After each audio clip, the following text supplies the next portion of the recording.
su servicio y para que la experiencia que tenemos nosotros como consumidores también sea cada vez mejor.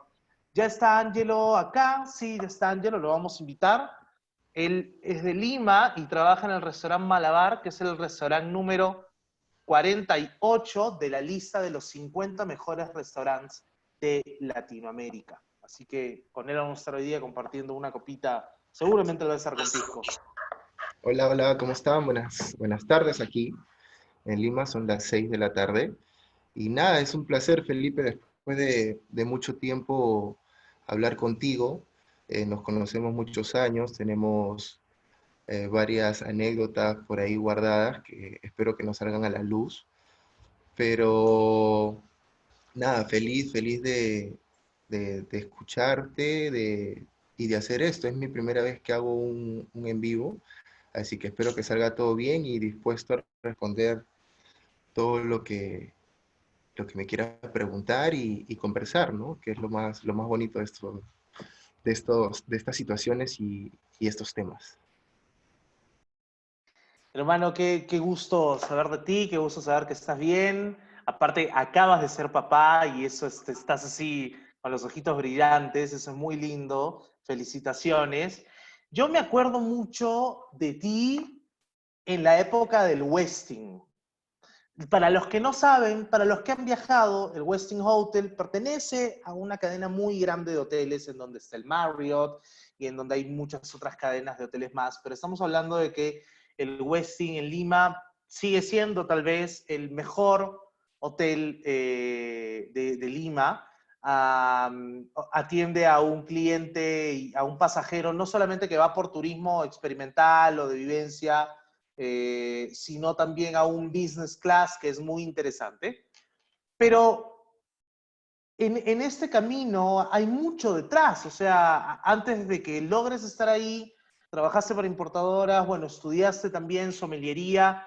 ¿Cómo, ¿Cómo es que tú entras al rubro y cuando dices, ok, es el momento de estudiar o cómo se presenta la situación para que hoy en día estés, después de 17 años, como estábamos hablando, en el restaurante número 48 de Latinoamérica?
audio de Zoom está silenciado.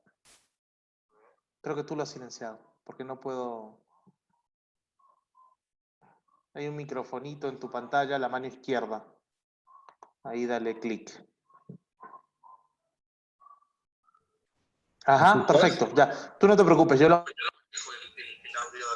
Perfecto. Y nada, y ahí empieza un poco esta travesía que aún no acaba y espero que no acabe, ¿no? Y nada, eso fue 5 años de una gran experiencia en el Country Club. Luego trabajé en un restaurante, en algunos restaurantes de Lima. Uno de ellos fue La Gloria, que me encantó. Fue poca la experiencia porque luego me llevaron a trabajar en una importadora de vinos que me llamó mucho la atención el tema de viajar, conocer el producto, entenderlo, que es lo que ahora es mi concepto profesional, ¿no? Para todos los que empiezan y los que estamos en este rubro, que es entender un poco lo que hacemos, entender el producto, entender quién lo hace y a quién va dirigido, ¿no? Y qué es lo que buscamos con eso.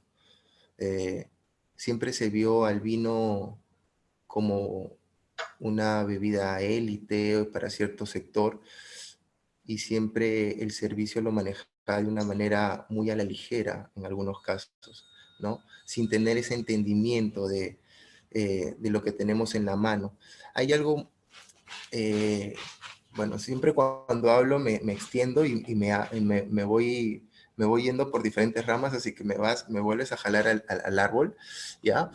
Pero hay algo que tiene el servicio, eh, que no tenemos nada que brindar. La cocina tiene una producción, una preparación, ¿no? Y nos provee la comida.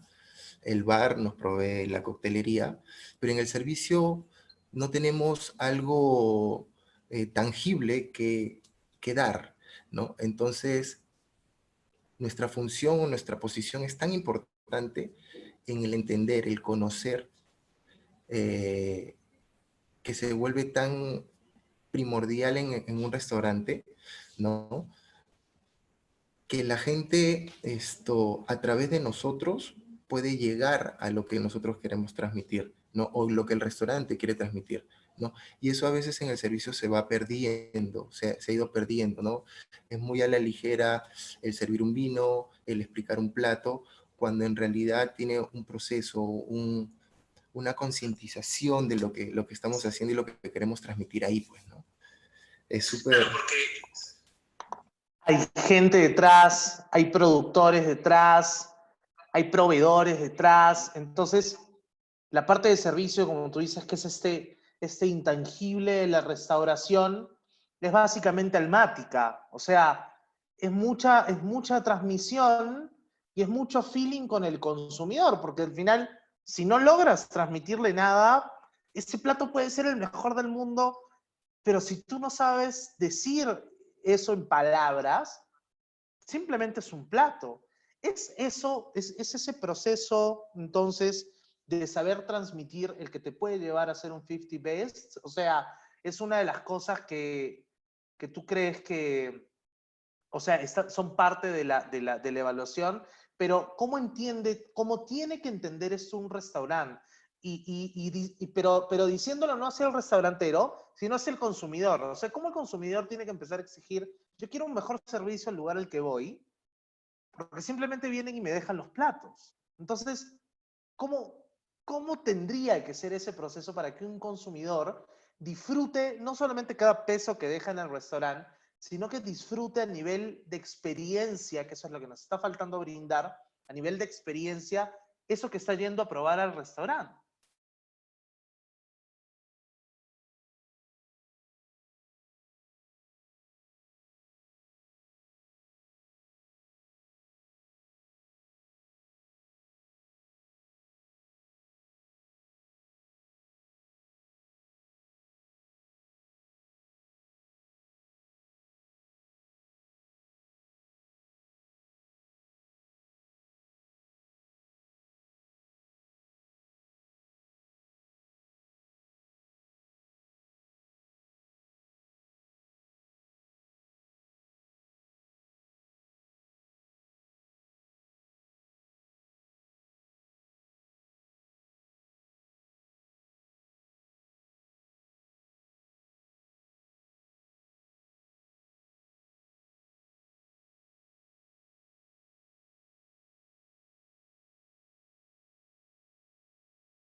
hacer las cosas bien, ¿no?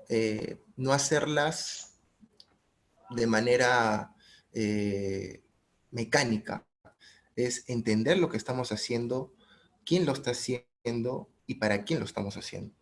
Entonces, ese reconocimiento después de si te premian como el número 1, como el número 50, en diferentes premiaciones que hay en el mundo, es un reconocimiento que es lindo, pero en realidad uno no hace esto por una premiación, ¿no? Uno lo hace en realidad porque ama lo que hace, o sea, y eso es lo que en el servicio eh, está creciendo, ¿sí? Pero falta mucho por trabajar.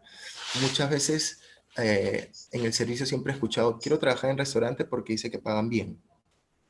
Hay buenas propinas, pero yo creo que la persona que realmente ama lo que está haciendo, y te hablo a título personal, eh, no espera eso. O sea, para mí un gracias de un cliente es tan satisfactorio, ¿sí? Que eso me motiva a seguir haciendo las cosas, ¿no? Ese feedback que tiene el cliente contigo, ese, hola Ángelo, me encantó, la pasé excelente, voy a regresar, esa es la mejor satisfacción que tienes, ese es el mejor reconocimiento y la mejor premiación que hay. Te vuelvo a repetir, es lindo trabajar en un restaurante a este nivel, ¿no? Porque la exigencia es mucho mayor y uno mismo va viendo las limitaciones que tiene y lo que tiene que superar, ¿no? Ir quemando etapas, saltando vallas y barreras, ¿no? Para ser mejor. Pero yo creo que uno no va y piensa, quiero ser Festives. Voy a hacer esto porque quiero ser Festives. Y si algún día no hubiera Festives, no habría la motivación de hacerlo. Entonces, creo que es un tema de pasión, ¿no? De pasión, del el detalle. Y el detalle más mínimo, ¿no? Desde que el cliente entra a la puerta hasta que se va, cómo lo recibes, cómo le entregas la cuenta, cómo lo atiendes, manejar sus tiempos, sus necesidades, estar pendiente de él. Y de una manera ni siquiera agresiva, o sea, súper sutil, amable, amigable. Siempre he escuchado el tema de, espero que se haya sentido como en casa. Yo discrepo un poco eso, porque no hay mejor lugar que tu casa, o sea, no hay nada, no existe. Ni el número uno es mejor que tu casa. Mi casa no tendrá la mejor cocina, ni la mejor cava de vinos, por ahí ni vinos hay, pero no hay nada como tu casa. Pero lo que uno busca con esto es llegar a lo más cercano de tu comodidad, ¿no? Que llegues después a tu casa y digas, la pasé genial, me sentí súper cómodo y estoy satisfecho y volveré. Entonces, esas cosas son las que al final te reconocen este tipo de premiaciones, ¿no? Y que es lindo, pues, ¿no? O sea, de manera profesional, en un currículum, estar en un restaurante, y te sigo hablando de manera personal, como Malabar actualmente estoy, es increíble, ¿no? Entonces, igual es un trabajo del día a día, o sea, desde que llegas a la apertura hasta el cierre tiene que ser tan impecable como la apertura, el restaurante tiene que estar tan impecable como que entre el primer comensal, como que entre el último, o sea, es un trabajo arduo, pero es muy satisfactorio, es súper satisfactorio. Aparte que estás hablando de restaurantes en donde manejas prácticamente meses reservados y en donde sabes y tienes tiempo de estudiar a la gente que va a venir. O sea, en algún punto te puedes hasta dar el tiempo de conocer a esa persona que está viniendo a tu restaurante para saber cómo llegar a esa persona, ¿no? Porque es también un secreto del servicio. Creo que el conocer a tu consumidor en un punto en el que realmente sienta de que ha llegado a un sitio en donde tenía que haber llegado toda su vida, y ok, es la mejor experiencia de mi vida porque o sea, hasta la persona que esté en el parking sabe que yo iba a llegar, ¿no? Es un trabajo es un trabajo muy lindo y es parte de el conocer. Eh, la sala, que es la que está encargada de eso, en los restaurantes usualmente hay mini áreas, ¿no? Por ejemplo, está el área de servicio, que son los meseros, los runners, el servicio de la limpieza, el que recibe el parking, ¿no? La anfitriona y el área de reservas. Siempre se habla de estas pequeñas áreas y siempre se escucha que son dispersas, ¿no? La anfitriona lo sienta, se va, llega el personal de servicio. Y en realidad no es así, o sea, es un engranaje, ¿no? Tienen que estar todos alineados, tienen que conocer todo lo que hacen todos, porque al haber esa empatía profesional, el cliente siente mucho mejor su estancia en el restaurante. Y te hablo de la reserva, te permite conocer al cliente, si tiene alguna intolerancia, si tiene algunos gustos particulares, si está celebrando algo, si es la primera vez en el restaurante, si es la primera vez en Lima, si es la primera vez en el Perú, si conoce algo de nuestra cultura. Es importante ese primer contacto y hablar con el cliente. No es simplemente, sí, tomarle la reserva, ¿a qué hora? ¿Para cuántas personas? ¿O qué lo esperamos? Chao.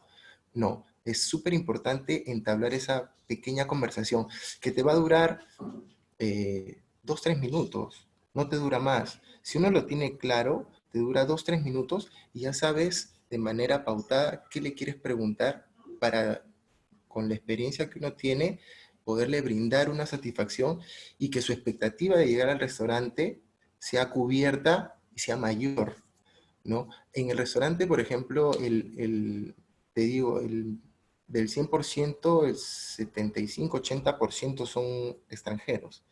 Entonces es lindo cuando encuentras a un cliente X y haber hablado con él ya meses o días previos y le dice, señor, ¿qué tal? Mucho gusto. Yo hablé con usted.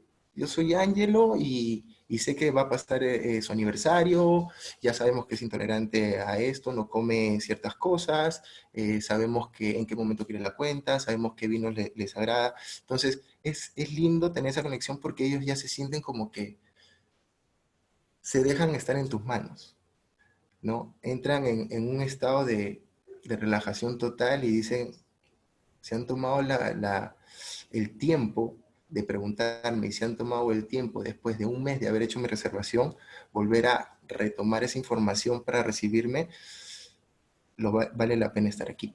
Entonces, es un trabajo del día a día. Y aparte que es bonito porque ya se rompe ese hielo, o sea, ya no existe el hielo en el cliente.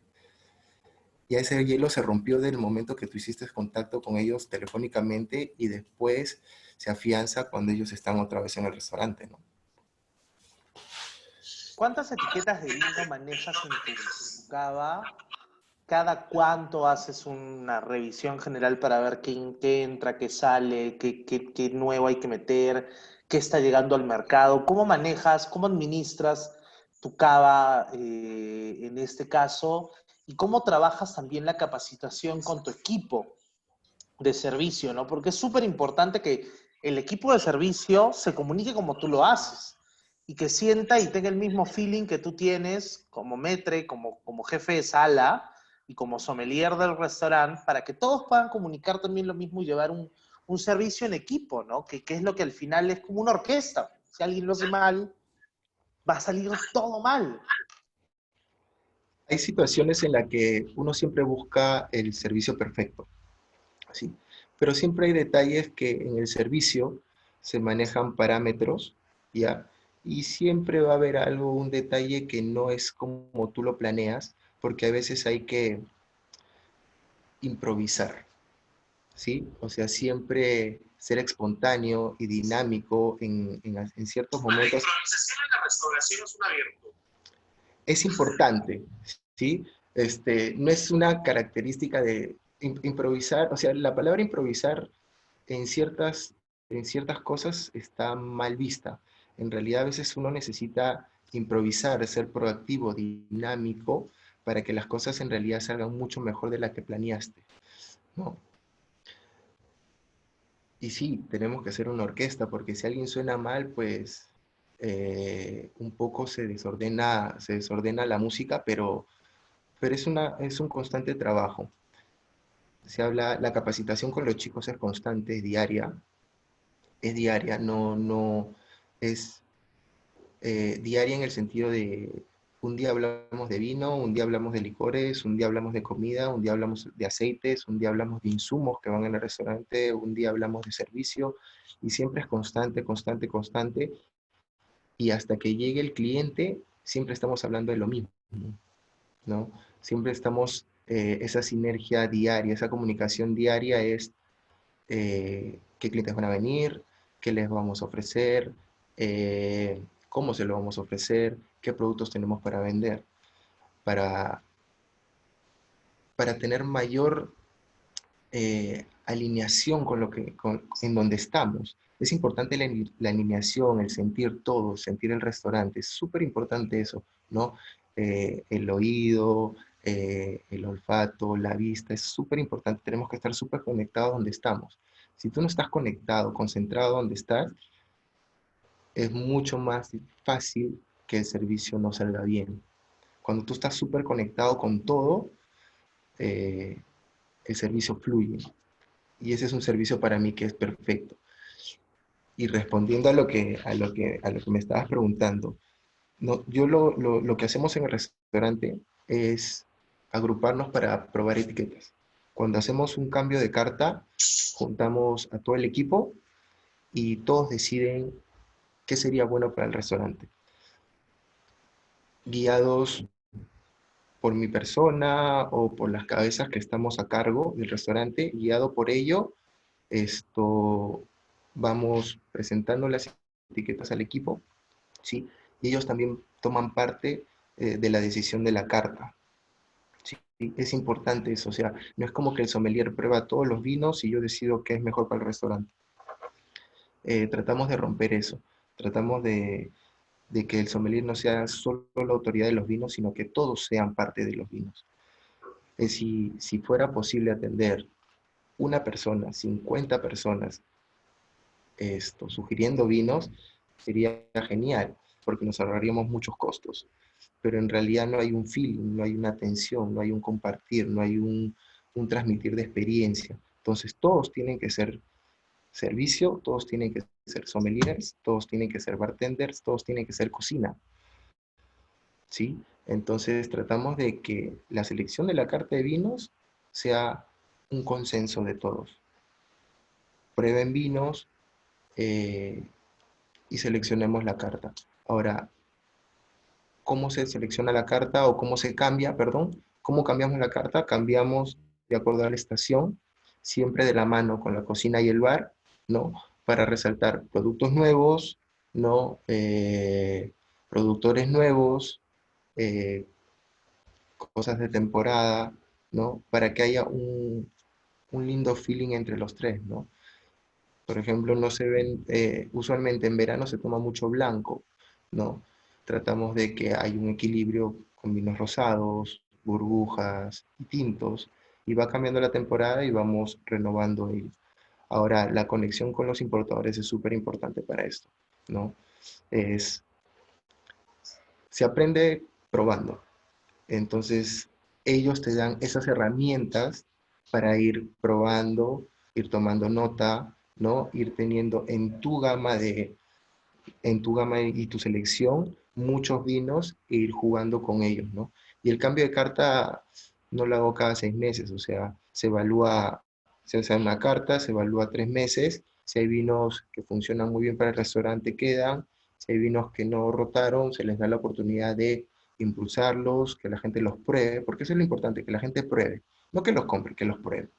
Una vez tienes eso del cliente, esa aceptación del cliente, la venta se da sola, ¿no? Ahora, los importadores, vuelvo a repetir, son súper importantes, es súper importante ellos porque nos envían muestras, nos invitan a catas, siempre hacen capacitaciones, entonces eso ayuda un poco a la sinergia de hacer una carta, hacer una bonita carta de vinos. Ahora, yo en el restaurante, hasta antes de la cuarentena que estábamos ejerciendo, tenía 40 etiquetas de vino, ¿sí? Es una carta muy pequeña, pero muy puntual. Buscamos siempre añadas listas para ser consumidas en el momento, ¿sí? Y algunas cosas muy particulares o especiales, ¿no?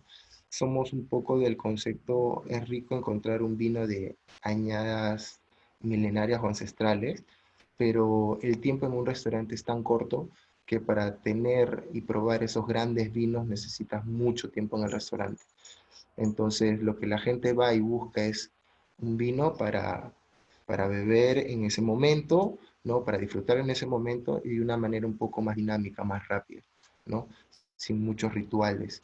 Entonces, que también son lindos, pero la vida va tan rápido que la gente quiere algo para tomar ya en el almuerzo, para tomarlo ya en la cena y no esperar 1, 2 horas decantando el vino, que eso ya muy poco pasa, ¿no? ¿Tienes en tu wine list vinos peruanos? Tengo una pequeña selección de vinos peruanos que conforme va pasando el tiempo va creciendo, ¿sí? Siempre buscamos un productor eh, nuevo, ¿sí? Como te digo, todo pasa por una selección de cata de todo el personal, pero siempre tenemos algo diferente, ¿no? Tenemos etiqueta vino blanco, vino tinto, productores de Luna Guaná, por ahí tenemos algo de Ica, ¿no? Algo muy, muy particular. No te digo que es muy extensa, porque la carta no es muy extensa, pero siempre tratamos de ir buscando algo diferente y algo que se mueva en el mercado y algo que nos permita trabajar, ¿no? Porque hay muchas cartas de vino, por ejemplo, que hay vinos que yo como consumidor a veces no conozco y no me arriesgo a probar porque no las conozco. Entonces a veces en una carta para que tenga mayor dinamismo es importante tener etiquetas que sean fáciles de reconocer ante el cliente. Pero hay etiquetas que también te permiten trabajarlas, ¿no? Como algunos de estos vinos peruanos que son de regiones no muy conocidas, entonces te permite tomarte el tiempo de hablar de ello, hablar el proceso y que la gente vaya conociendo que sí hay vino peruano, ¿no? Ahora es cómo hablarlo, cómo transmitirlo, ¿no? Sin comparar, ninguna comparación es buena, pero sí hacerles entender que se está trabajando mucho para tener un buen producto, ¿no? Hablar de Malabar, hablar de Westin, hablar de Gloria también, que en su momento era un restaurante, diría, uno de los más tops de Lima, es Uno de los hablar más de antiguos. gente que va a comer, ¿no? Entonces, y esta pregunta le va a usar a la gente, ¿quiénes han sido de repente de los famosos que hayas dicho, wow, sí, yo quería estar en esta situación en algún momento, o simplemente que nunca te esperaste, ¿no? Que dijiste, no, nunca me esperé atender a Bono y a DH, digamos, no sé. ¿Cuáles han sido tus wows, tus momentos wow en el servicio? ¿Has tenido alguno que te haya marcado o alguna experiencia con un consumidor que te haya dicho algo que haya afianzado ese amor por esto que haces? Mira, yo me gusta la música y me gusta mucho la música, ¿sí? Y hay un grupo que siempre toda la vida seguí, que es Aerosmith, y atendí al grupo en Westin, ¿sí? Atendí a Steve Tyler y a toda la banda, a sus familias y todo. Y era algo muy curioso porque tú tienes una imagen de tu artista, pero siempre lo tienes en puesta de una escena, ¿sí? En un concierto o en una entrevista, pero nunca te lo imaginas como comensal. Uno va siempre, en ese momento yo estaba muy ansioso también, ¿no? Wow, voy a atender a este personaje que toda la vida lo quise conocer. Lo único que me dijo fue, hola, no tomo vino, y no volvió a hablar nunca más en la mesa. Una persona súper apagada, ¿no? Y tú dices, Steve Tyler, los megaconciertos, la mega estrella, ¿qué interacción puedes tener con él? Pues no, me sorprendió mucho porque era una persona súper callada, inclusive como te digo, fueron las únicas palabras que pude hablar con él. Hola, mucho gusto, y no tomo vino. Y esa fue la mayor experiencia que tuve con él. Eh, alguna vez pregunté por qué son así y me dicen que entran muchos artistas en un estado de tanta tranquilidad porque la vida que llevan es tan acelerada que lo necesitan, ¿no? Entonces, pero fue una de las tantas experiencias. Atendí a Chris Garner, que es el autor y hay una película basada en él que es En busca de la felicidad. Atendí a una de las familias más importantes de los Estados Unidos, que son los Rockefeller, ¿sí? Y, entonces, Joaquín Sabina, no sé, Joaquín Juan Sabina seguro que sí tomaba vino. Esto tampoco, porque estaba en una recuperación, entonces no podía tomar alcohol. eh, pero sí, o sea, se te cruzan muchos personajes, o sea, conocí a Limp Bizkit, he conocido a Nicola Porchela, eh, no, claro, ¿Quién es Nicola Nicola Porchela no. Porchela? No, no, el que hace el trabajo de poner a Franchella en el... Ah, Franchella es. No, Franchella, no es Guillermo Nicola. Franchella. Guillermo Franchella, no es Nicola, no, no. Esto, no sé, tengo, o sea, en mente tengo un montón de gente Guillermo que he Franchella toma atendido. vino, dime que sí, sí toma. Franchella toma vino, no, esa vez me pidió un cóctel, creo. Está en Lima y pidió un cóctel, Sí, pero es muy eh, sofisticado Franchella, además. es un tipazo, es una persona, digamos así, no es de postura súper elegante, pero es súper amable, súper abierto, súper sencillo, desborda de humildad en realidad el tipo, pero se le ve que es una persona súper correcta y su forma de hablar es muy distinguido, ¿no? O sea, de verdad mis respetos. Y en realidad con todas las personas que atendí, estos son personajes cada uno en lo suyo, ¿no? Pero son recuerdos y son cosas que uno va teniendo, experiencias que uno va teniendo, y sí, es lindo, o sea, es lindo atenderlos. Y te hablo no solo en Westin, o sea, los atendí en varios restaurantes, ¿no? Encontrarme con algunos del equipo de River Plate en la última final de la Libertadores que fue en Lima, la selección argentina, ver a Messi, en algún momento ver a Beyoncé, ver a Rihanna, ¿no? Entonces es como que estar face to face con ellos y nada, te quita la venda de ellos son artistas, pero tienen otro estilo de vivir, ¿no? Otra manera, otra postura, ¿no? Entonces, cada vez que yo los veo, siempre digo, están actuando. Y es un poco lo que hacemos nosotros también, ¿no? O sea, uno no va a atender a un cliente molesto, ni serio, ni malhumorado, ni nada. Un poco uno deja esas cosas y se pone en una escena, siempre una sonrisa, siempre siendo amable y te pones a actuar un poquito, ¿no? ¿Y tú crees que esta gente famosa te elige un Westin, un Malabar para ir a comer? O sea, ¿es el estigma de, ay, quiero llevarlo al restaurante caro? ¿O crees que en un punto la gente que los conduce sabe que el servicio va a ser de calidad, que no van a fallar, que van a disfrutar, que no se van a alocar y aglomerar por tomarse una foto y los van a dejar comer en paz? Porque esa gente al final lo que quiere es eso, es comer y pasarla bien, ¿no? Creo que son los pocos momentos que tienen privados, entre comillas. ¿Cómo has trabajado estos temas cuando viene gente así al restaurante?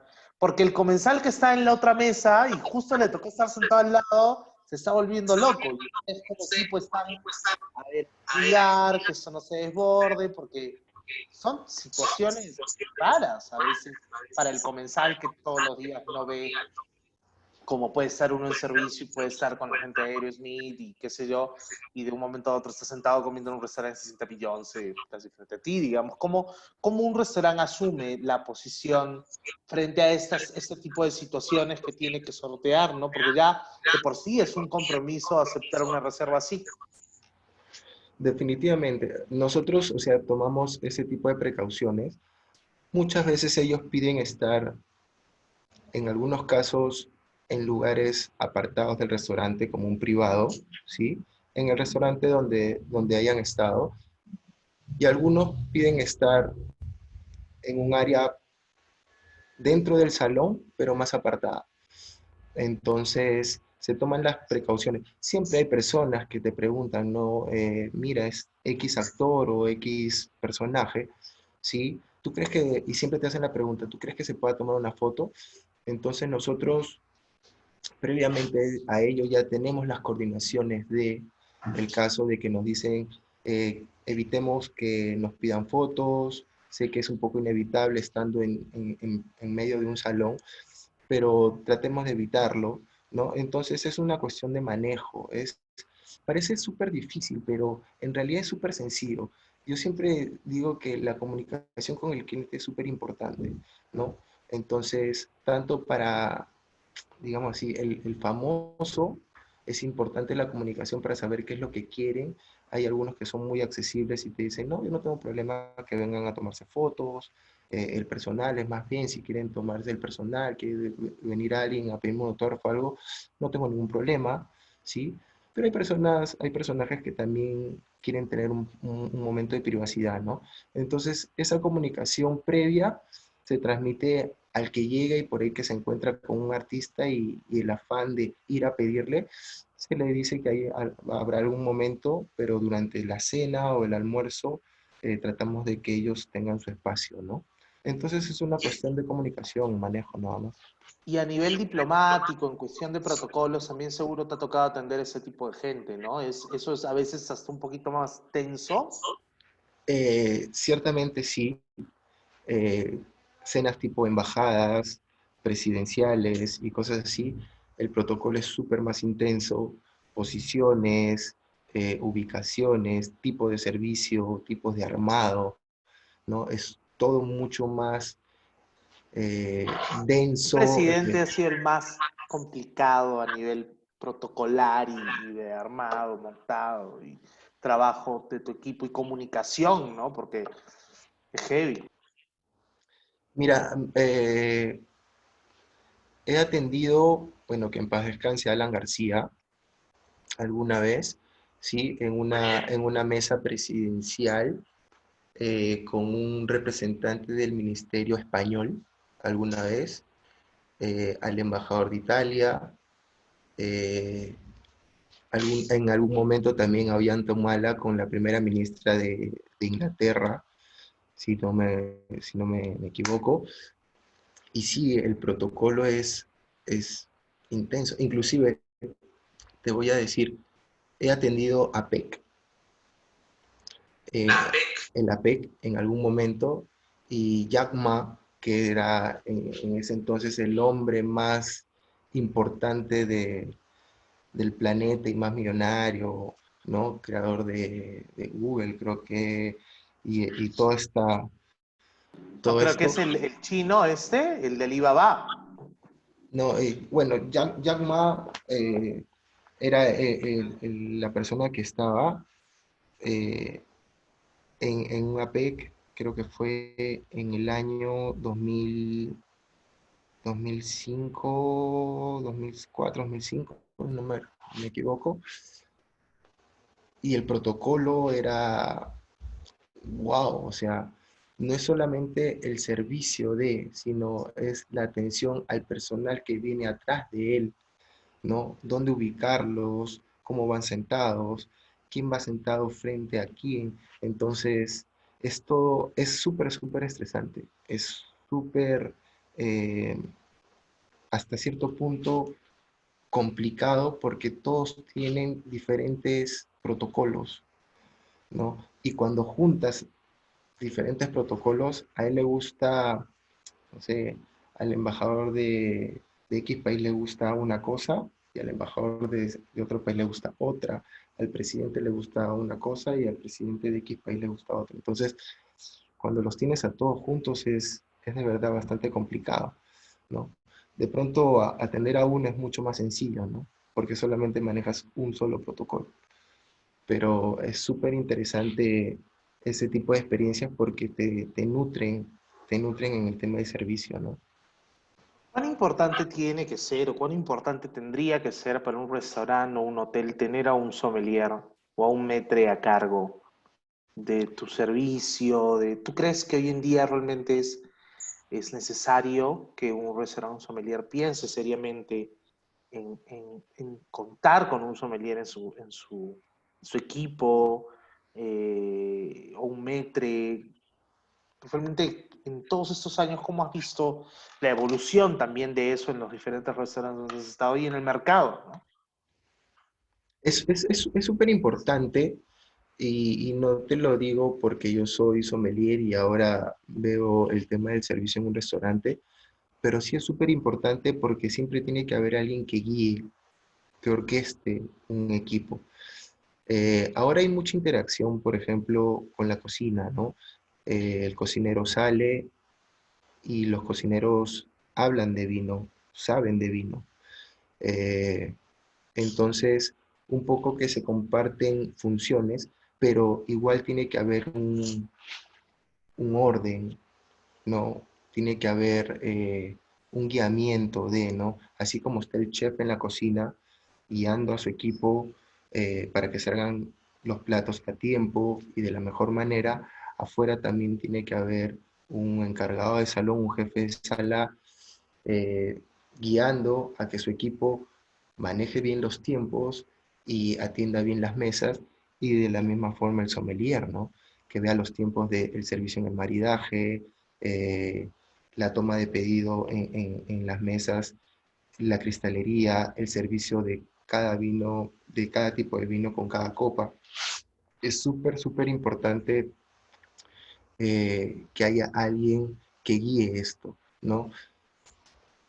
La capacidad la tienen todos en el restaurante. Como te vuelvo a repetir, el chef, el jefe de cocina, sale, deja el plato y tiene la capacidad de poner el plato en la mesa, hablar con el cliente, inclusive, si fuera necesario, él mismo hacer la recomendación y tomar la orden.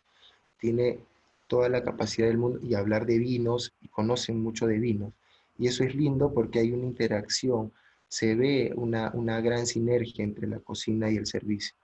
Pero como te vuelvo a repetir, tiene que haber siempre alguien que guíe y las personas eh, que tienen esa responsabilidad, pues el chef en la cocina, el maître en la sala, si es un maître sommelier, genial, pero si no fuera así, tendría que haber el sommelier que guíen estas partes del servicio, ¿no? Es súper importante. Eh, Cuando estuviste en tu paso por el Westin, o sea, la atención de un hotel y la atención de un restaurante que solo es restaurante, ¿cómo ha sido el shock o el golpe? Porque hay una gran diferencia entre uno y otro. Y ha habido, ya sé que no en el sentido de que tú me dices, y es muy cierto lo que me estás diciendo, de que no trabajan en pro de un premio, sino que trabajan en pro del consumidor, del pasajero que va, del cliente, para que él se sienta bien. Pero más allá de eso, ¿ha habido un antes y un después del 50 Best? ¿Ha pasado algo? ¿Más compromiso? ¿Algún cambio en el equipo? ¿Cómo lo viste? O sea, definitivamente, hay un antes de y un después de. El antes es el trabajo constante y detallado de todo lo que haces, ¿no? Y el después es que la valla que tú mismo te has generado, tienes que superarla. La gente viene con otras expectativas. Es más, el cliente que vino, una semana, un día antes, un mes antes, un año antes a tu restaurante sin ser premiado de nada y regresa el año siguiente ya con una premiación, cambia, cambia totalmente, ¿no? Inclusive el cliente frecuente, ¿no? Te dice, oye, han ganado, ¿no? ¿Y cuál es la nueva propuesta? Entonces siempre hay un después, ¿no? Ahora, el servicio tiene que mantenerse siempre prolijo, siempre el mismo estándar, pero ir creciendo, ir evolucionando, ¿no? Ante esa demanda que hay, ante esa, digámosle así, esa bonita presión que te ejerce el mismo cliente de qué más me vas a ofrecer, por qué te han condecorado con este reconocimiento, a ver qué fue lo que hiciste. Me gusta venir al restaurante, me encanta, pero ¿por qué te dieron esto? ¿No? Entonces, siempre el cliente busca más, ¿no? Y es normal, es como en el fútbol, ¿no? El campeón del mundo llega a ser campeón del mundo y al año siguiente la gente espera que sea el mismo campeón del mundo y a veces no pasan ni siquiera la primera fase y dice, ¿qué pasó? No aguantaron la presión, no mantuvieron el ritmo, el equipo decayó. Lo mismo pasa en el restaurante. Hay que tener una consistencia de equipo, una consistencia de servicio, ser sólidos con eso, ¿no? Ser bastante sólidos. Y eso es el antes y el después de, ¿no? Em, ¿Cómo tú, desde tu mirada crítica y lo que has ido probando, em, cómo crees que ha cambiado el consumidor peruano de vinos, ¿no? Y el consumidor latinoamericano por ahí de vinos, ¿cómo crees que ha ido evolucionando en los últimos 10 años? Porque es un camino largo, ¿no? Estamos hablando de un consumidor que hace 15 años, por lo menos en Perú, tomaba Borgoña, y ahora te habla de Uco, Mendoza, o no sé, de Francia. ¿Cómo ha sido eso? Porque es muy gracioso decir lo que ha pasado en esos años. En realidad sí es gracioso, porque, o sea, yo lo separo en dos cosas, ¿no? El que toma vino por moda, ¿sí? Y que es el que usualmente, no sé, tiene ademanes de o de la copa, o hablar solo de una cepa, o solo de una bodega y no va más allá, ¿sí? Y el que en realidad le gusta tomar vino, ¿sí? Viaja por vino, eh, va a catas, va a restaurantes por vino, ¿sí? Habla con, inclusive va más allá de un restaurante y habla con el importador directo en busca de vino, ¿no?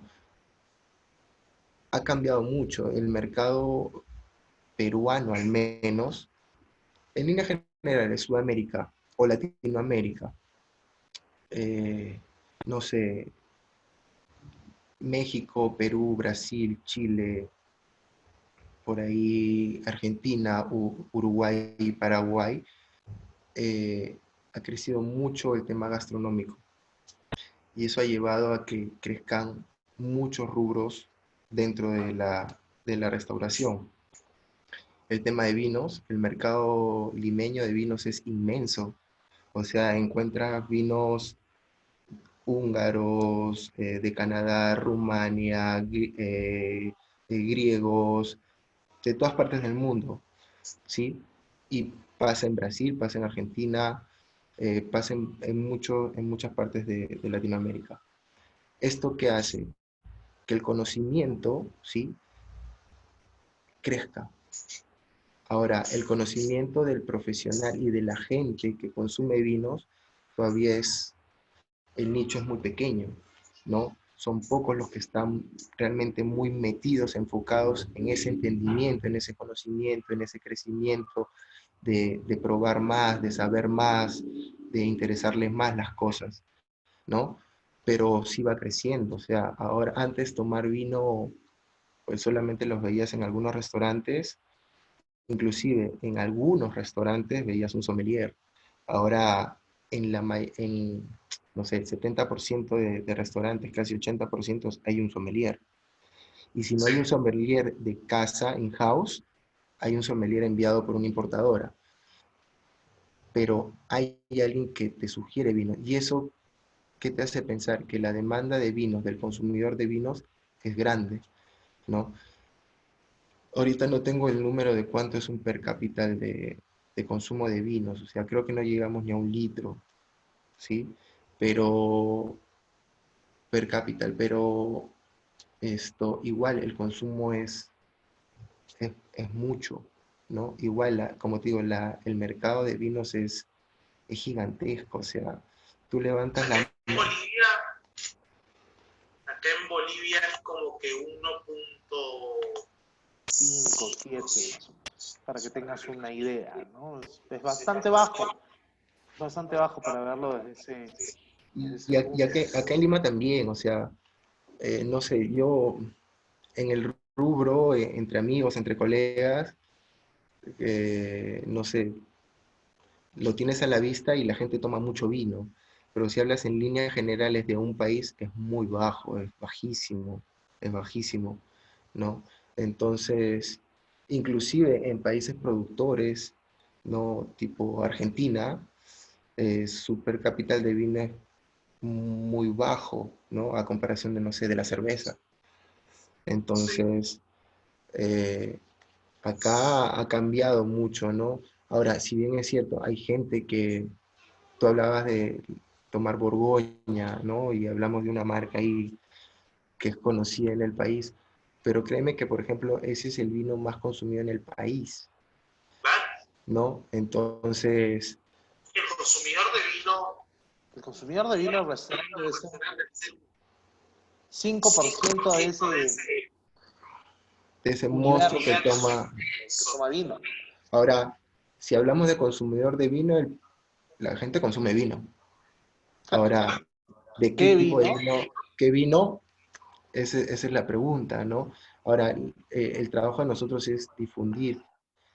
Y en esa difusión caemos en algunas cosas, en ciertos errores, como los precios de los vinos, ¿sí? Los precios de los vinos en el restaurante, los márgenes que tenemos, que bueno, al final yo siempre digo, ¿no? Un restaurante por más involucrado en los detalles, queriendo tener un impacto en la sociedad, en la comunidad y todo, al final termina siendo un negocio, ¿no? O sea, se habla mucho de la pasión, de todo ello, pero al final eh, es un negocio.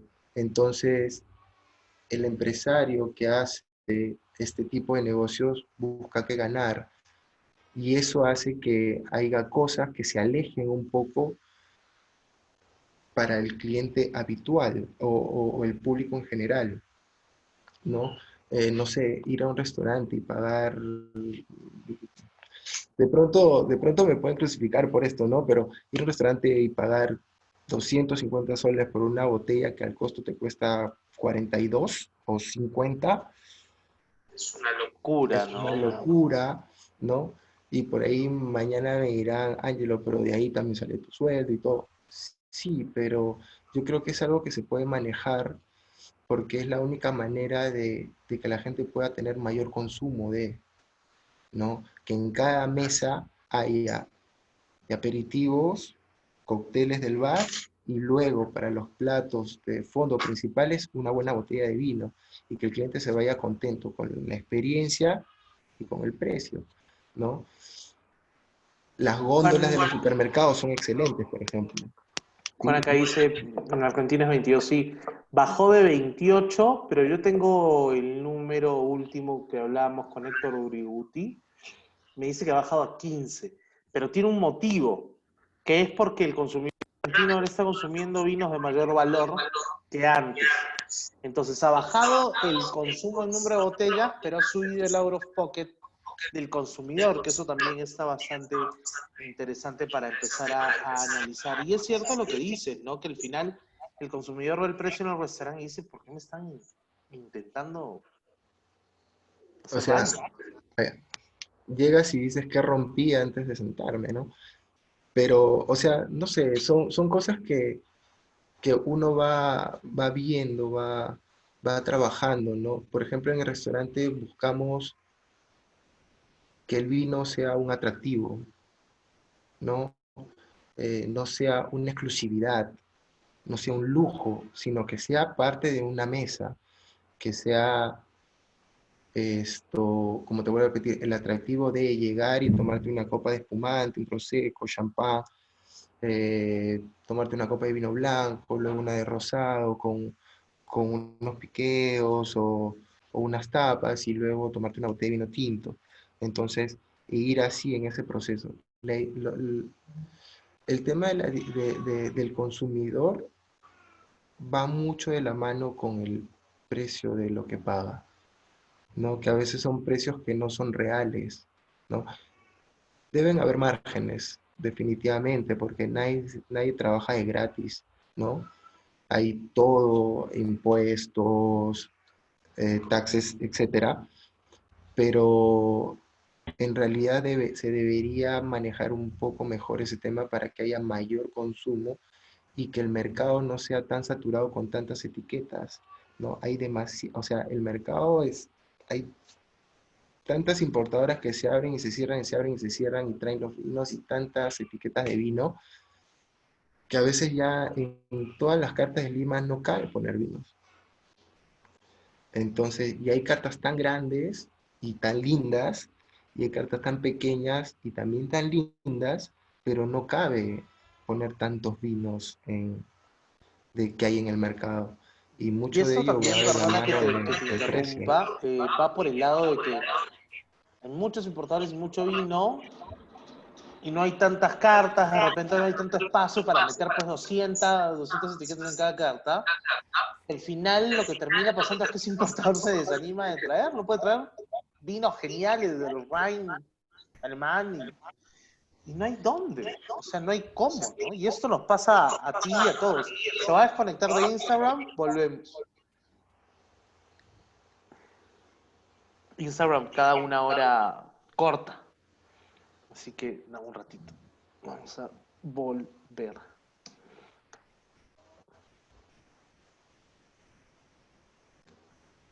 Oye, me marea eso de ver, o sea, me concentro en el Instagram, pero veo tu cara más grande en mi laptop, entonces me desconcentro. No, ni mires el celu. Ahí se conectó Juanma, él es Sí, el sommelier de no, el metre de Maitre. Maido.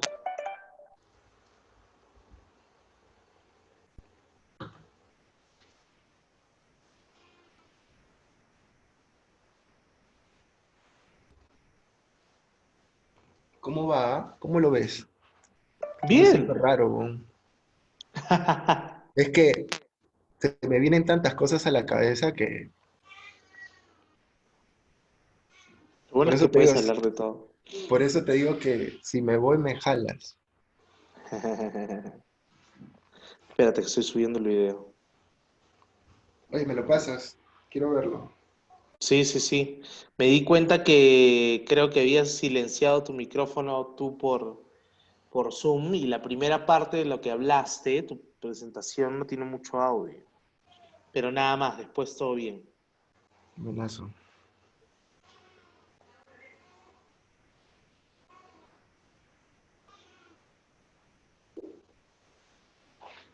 Y acá yo veo, ahí en el Zoom veo personas, chats, pero ¿quién es? Es alguien que se ha conectado a escucharte, pues. Dice No sé qué José José, es. No, no tiene su mic apellido, no, no está sé cuál es. desactivado. No se escucha. Gracias, Felipe. No, es que no se te escuchaba, pues. Por eso te digo hace Ah, rato.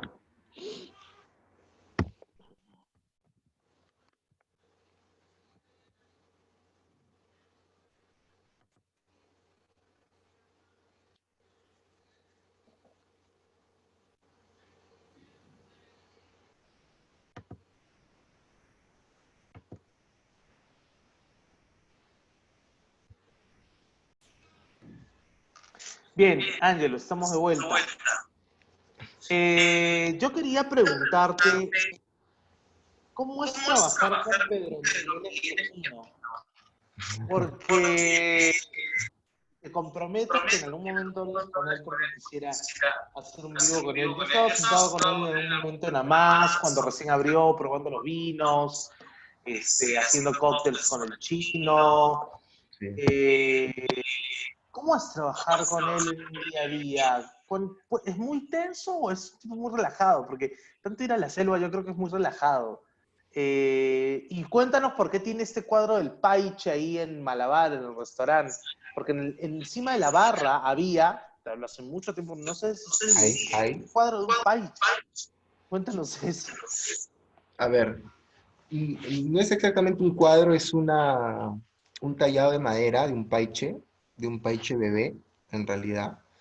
Y ese es el tamaño original de un paiche, ¿sí? Y lo tiene porque, bueno, Pedro, para empezar, ¿cómo es trabajar con Pedro Miguel? Es una locura en realidad. Y locura no lo digo en el sentido de que sea insoportable trabajar con él. Lo digo en el sentido de que es un tipo que va a una velocidad a 1000, ¿no? O sea, es un poco difícil alcanzarlo a veces. O sea, tiene tanta experiencia, es una persona que tiene una creatividad, un razonamiento súper rápido en la cocina, eh, en la cocina, en la sala, en los negocios, en las cosas que hace, en sus proyectos, en la ONG, en lo que hace en la Amazonía y todo, que es súper difícil a veces seguirle el paso, ¿sí?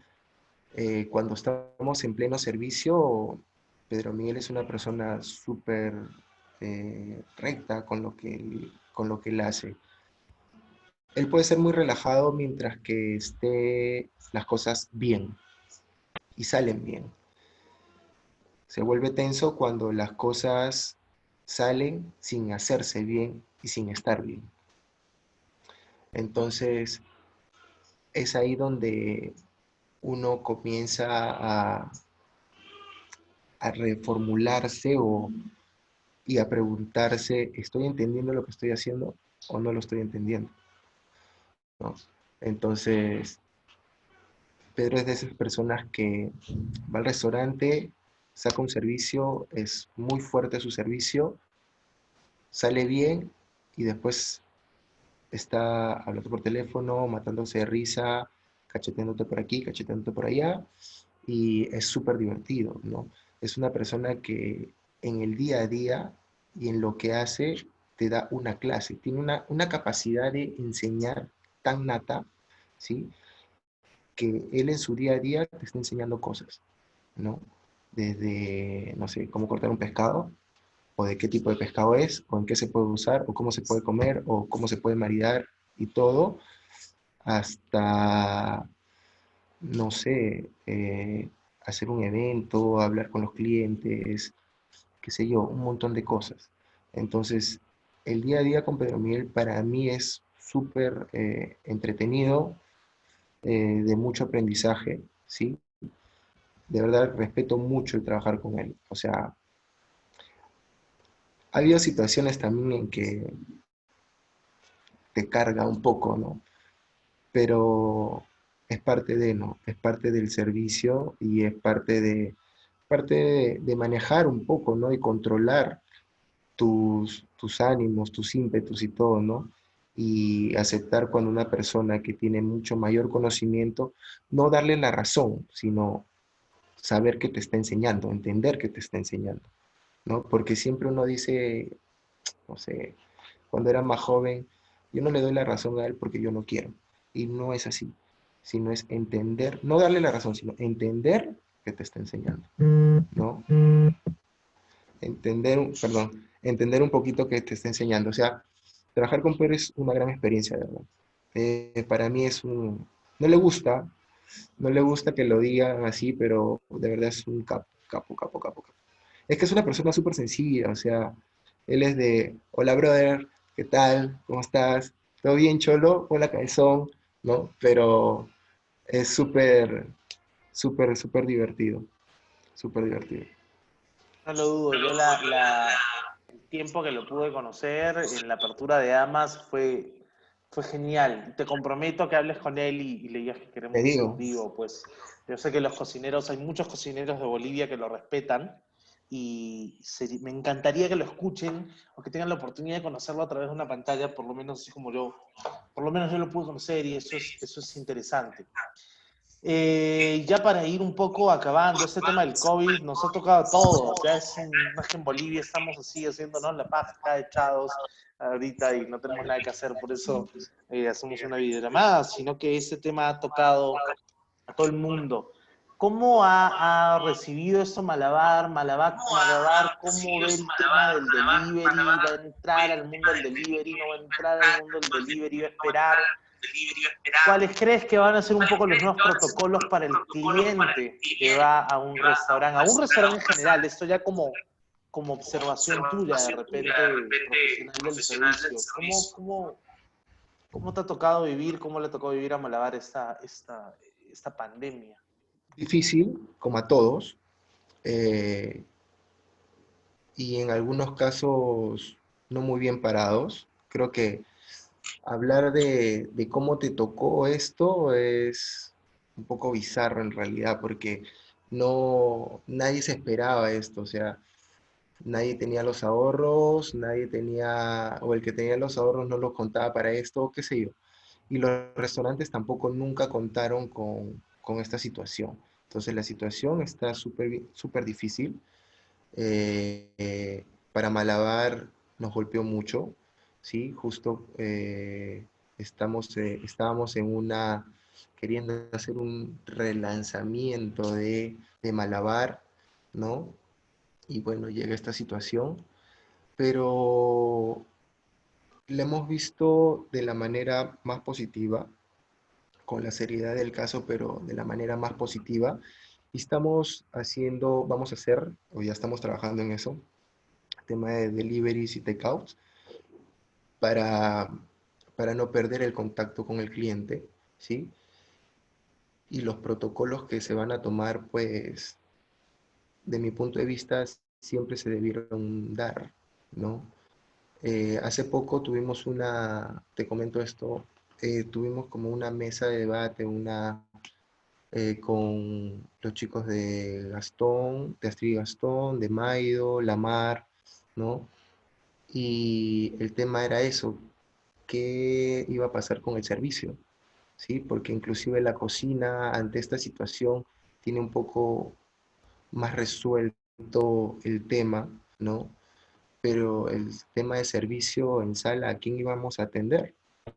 Y el tema del delivery de verdad ayuda mucho porque cambia un poco el concepto de delivery, mensajería fría, ¿sí? De que te dejen tu comida, pagues y chao, a que puedas tener otro tipo de delivery, ¿no?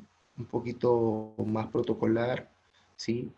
De mayor conocimiento y por ahí tener un minuto de llegada con el cliente y preguntarle qué tal, cómo está, todo bien, qué necesita más, qué es lo que espera más de nosotros. Entonces, es algo que hay que trabajar mucho, ¿no? Hay que trabajar mucho. Es difícil, o sea, te digo de mi punto de vista, a mí me costaría o sea, me cuesta salir del restaurante e ir a hacer un delivery. No por un tema de vergüenza, pero sí es difícil cómo llegas al cliente, ¿no?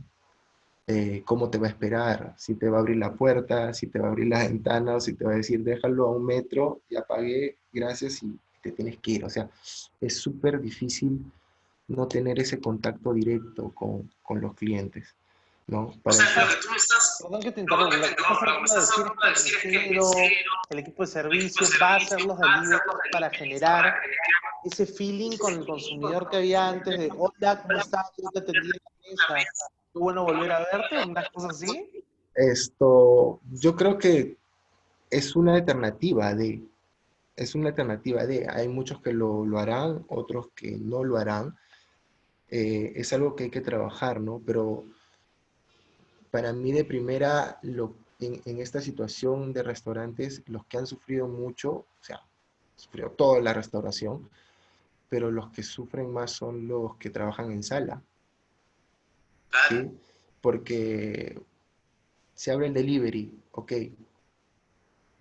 la cocina va a ser la producción, por ahí se contrata a alguien que haga el delivery, y los meseros, ¿dónde quedan? ¿No? ¿Qué van a hacer? ¿Buscar otros rubros? Es algo que se pasa por la cabeza, ¿no? Cambiaré de rubro, tengo que hacer otra cosa.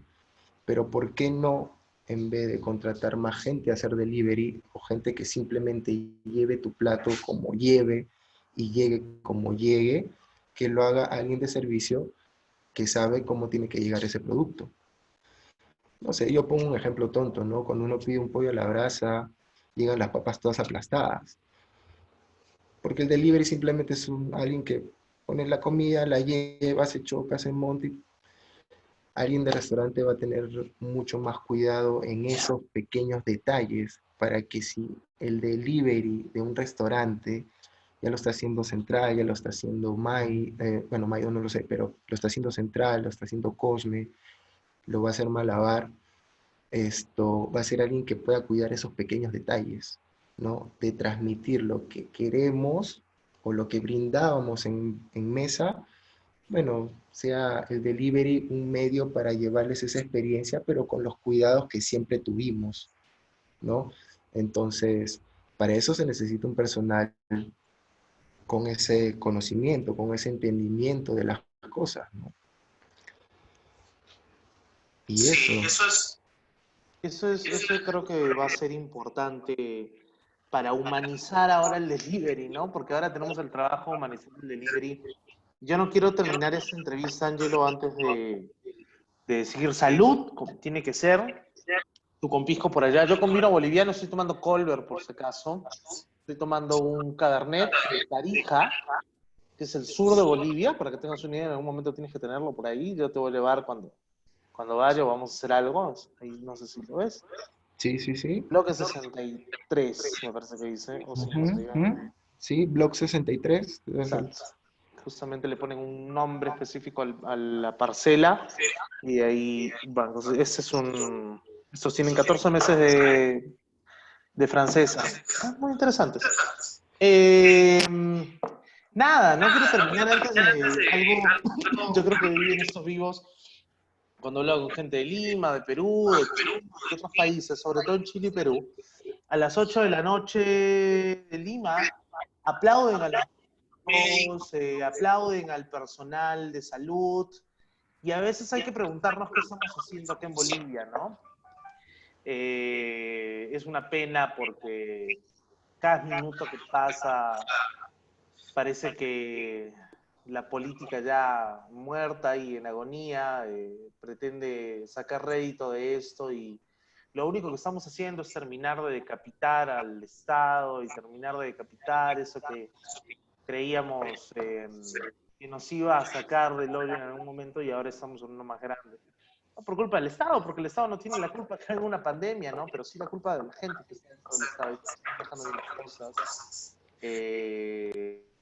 Y que de alguna u otra manera está generando de que en plena pandemia tengas que hablar de corrupción de millones de dólares, que en plena pandemia esté muriendo gente en un departamento y nadie esté yendo a ver eso, y estemos más concentrados en una campaña política en un momento que no se debió dar. Estamos metidos en estos que no vamos a poder salir hasta que esta clase política ya desangrante se dé cuenta que no hay de dónde más hacerle daño a la gente ahorita. O sea, no hay forma, hay que 5 gramos de bolivianidad, por favor. Estamos mal y la cosa no está bien y no se está arreglando. Y los restaurantes están hechos para abrir sus puertas, no están hechos para hacer un delivery, porque los costos de un restaurante no son para hacer un delivery. Ese es el problema también. Entonces, ¿hay mucha gente que va a perder su trabajo? Sí, hay mucha gente que va a perder su trabajo. ¿Hay mucha gente que va a cambiar de rubro y va a tener que dejar el rubro de la restauración? Seguramente muchos van a tener que hacerlo. Y el problema es que eso no va a tener responsables. Eso no va a tener responsables. Y es una pena. Es mi opinión personal, no la opinión ni de la marca, ni de la cuenta, ni de nada por el estilo. Pero tenía que decirlo porque ya basta. ya basta. Un ratito, un ratito. Se está saliendo de control en un punto. Y la gente ya está en la calle haciendo lo que le da la gana, porque si no hay Estado, no hay control. Entonces simplemente haces lo que te da la gana. Pero bueno, así es eso, pues, querido hermano. Ojalá que esto mejore, que la situación cambie pronto, que la gente se dé cuenta de que fue un error, eh, y que volvamos a la normalidad, ¿no? Que volvamos a disfrutar de Malabar y de todos los restaurantes y del trabajo y el esmero que pone gente como tú en el servicio para que cada vez que llega alguien y cruza la puerta del restaurante esté automáticamente en otro mundo y su experiencia sea de otro mundo. Así que yo agradezco tu tiempo, tu buena onda, un gusto verte después de años y ya hablar de hijos y de familia y de todo esto. Sí, cosas que no hay que recordar, además pasadas ahí en la terraza del Westin, son cosas que no hay que recordar. Pero momentos muy simpáticos que creo que profesionales como tú, esa sonrisa, esa alegría y ese conocimiento es el que le terminas llevando a la mesa a la gente, ¿no? Que hay que empezar a valorar. No sé si quieres decir algo para terminar. No, agradecerte un montón, Felipe. También es recíproco el sentimiento de verte, de conversar contigo. Y nada, decirle a todos que esto va a pasar. Hay que mirar siempre positivo, ¿sí? Y esto también nos permite salirnos un poco de nuestro cuadro y pensar en otras cosas por hacer, ¿no? Otras cosas por investigar, otras cosas a dónde podemos llegar, ¿no? Y de verdad esto permite también ver cuán capacitados y cuán capaces somos de resolver las cosas. A veces estar en un ritmo, sí, sea de alto o bajo nivel, pero estar en un ritmo se crea algo monótono, algo rutinario, ¿no? A veces este tipo de cosas, poquito, no un poquito, bastante extremas, pero también permiten darnos esa posibilidad de hacer y ver otras cosas más allá de las que teníamos pensadas, ¿no? Entonces, nada, esto va a pasar, positivos, buenas vibras, ¿no? Y nada, para adelante. Muchas gracias, pues, hermano. Espero que todo te vaya bien. Cuida mucho a tu hijita. Muchas gracias por tu tiempo. Un saludo a toda la gente de Malabar. Te comprometo que hables con Pedro Miguel Esquefino, pues, para poder hacer un vivo y hablar de cocina. Como te digo, muchos cocineros que yo sé que lo van a querer escuchar porque acá es conocido también. Y nada, agradecer a toda la gente que durante esta hora y media se ha conectado a través de Roble Estación Wine. Tienen el video ya en IGTV, porque se está subiendo todo a IGTV, es una nueva manera, parece, de guardar los videos, ya no en la historia, sino en IGTV.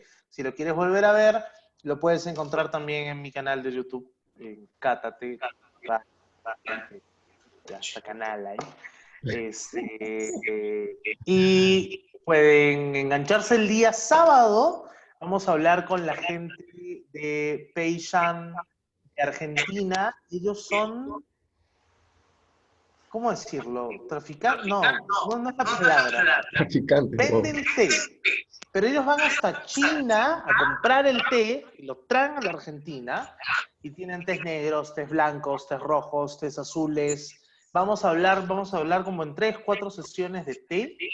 Vamos a enseñar a catar té, a servir té, a tomar té, para qué sirve el té. Hay algunos tés, por ejemplo, que son buenos para el colesterol, otros son buenos para la grasa, otros son buenos para muchas cosas, y que el té es lo mismo que para el sano. Entonces ahí tenemos que empezar a diferenciar los productos. Nos vemos el día sábado a las 19, como siempre. Gracias, Angelito.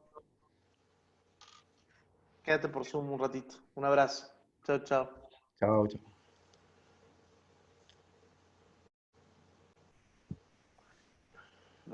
Los dejo. Y nos vemos el sábado para hablar de té. No se olviden, estén con su tacita de té lista. Va a ser muy interesante. Esta gente de Argentina sabe mucho y vamos a tener como 3, 4 charlas con ellos hablando de té, así que va a estar muy interesante. Chavos, los que recién se están conectando, sigan.